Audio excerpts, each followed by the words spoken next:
Hey Earth, it's God's Comic Brad Stine. This is your daily Brad.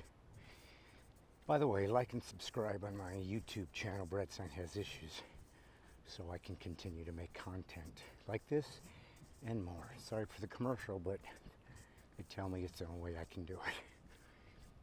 I wanted to talk to you today about celebrity. I was once asked if I wanted to be famous. My answer was no, I want to be popular. Now that might sound weird because they might sound synonymous. But the way I think of it is this. To be famous means people see you and they recognize you everywhere you go, and they want to get a picture, and they want to get an autograph, and they want to meet you, shake your hand, whatever. And maybe more importantly, they see you and place you into a status that takes their breath away. They see the famous person live, and they're like, oh, there he is. Oh, it's her. Look, it's so-and-so. But they're not looking at a human being like they are. They have assigned them a status that is superior, almost supernatural, godlike, dare I say. Now, if you think I'm being a little overdramatic, think of the shows that they have on television. American Idol. Think of that. Idol. It's literally a breach of the Ten Commandments, where God says, you will have no other God besides me. You will worship no other gods. An idol is a false god you worship. Not the God of Abraham, Isaac, and Jacob. The monotheistic God that reveals himself and then became one of us in Christ. Anything outside of that, anything you worship outside of that, becomes your idol. And that is a sin. But we use the term like it's something positive, something that we should embrace. I idolize X, Y, and Z. What a crazy, dangerous way to frame something. I idolize her or him. So to me, to be famous is to be put into this category of superiority, a superhuman, so to speak, a superior human, certainly. But the other problem with fame is very often, depending on the age of the person as to when they got famous or how long they've had it, they can begin to believe they are in fact superior. They have bodyguards, so no one can touch them. They have special entrances to the venue, so you can't see them or have access to them until they appear on the grand stage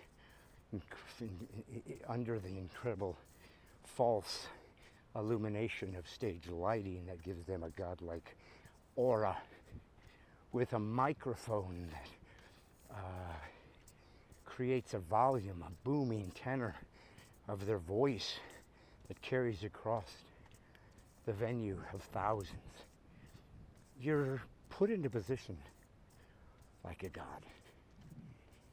And so it's dangerous. It's not real. It's not healthy.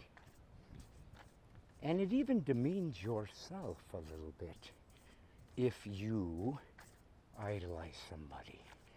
You're putting a godlike status on a fellow human and diminishing yourself when God of the Bible, and the Bible is the revelation of reality. It is the only true book in human history that tells who God is and how to know him. It's the only one. That is how we find what is true and real and good. So, if you find that famous could be dangerous, a word to apply to someone or that they apply to themselves. What's the alternative? And that's where I said I would rather be popular. Now, it is a fine line, because to be popular means that people know you.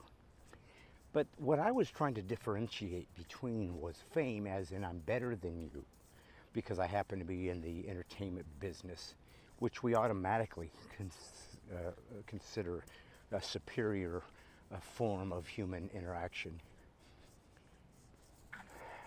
But to me, popular simply meant I do what I've been called to do, which is to communicate through comedy and philosophical rhetoric.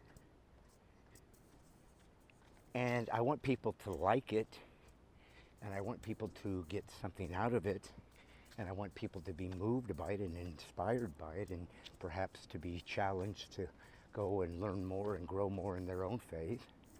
So I want them to I want to be effective, and I should be. You know, the Bible is interesting. It says things like, if I gave you 5 talents, I want you to get me 5 more.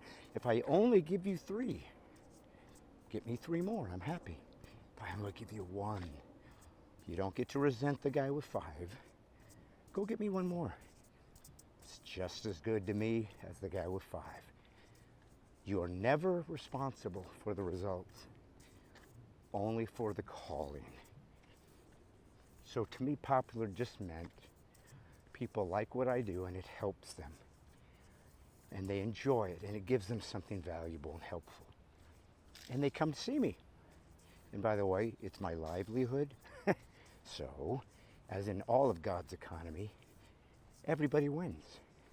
The person that works hard all day needs to relax, and they spend some money, and they go to a theater, and they see me, and they laugh, and that's endorphins, and they're inspired, and they're hopefully lifted up, and their belief system is honored, and it gives them an inspiration to go forth and be strong and courageous. I am doing what God has asked me to do, which is to communicate his ideas through the unique way he's called me to do it as a comedian or an actor, the other things I do. And then they pay me.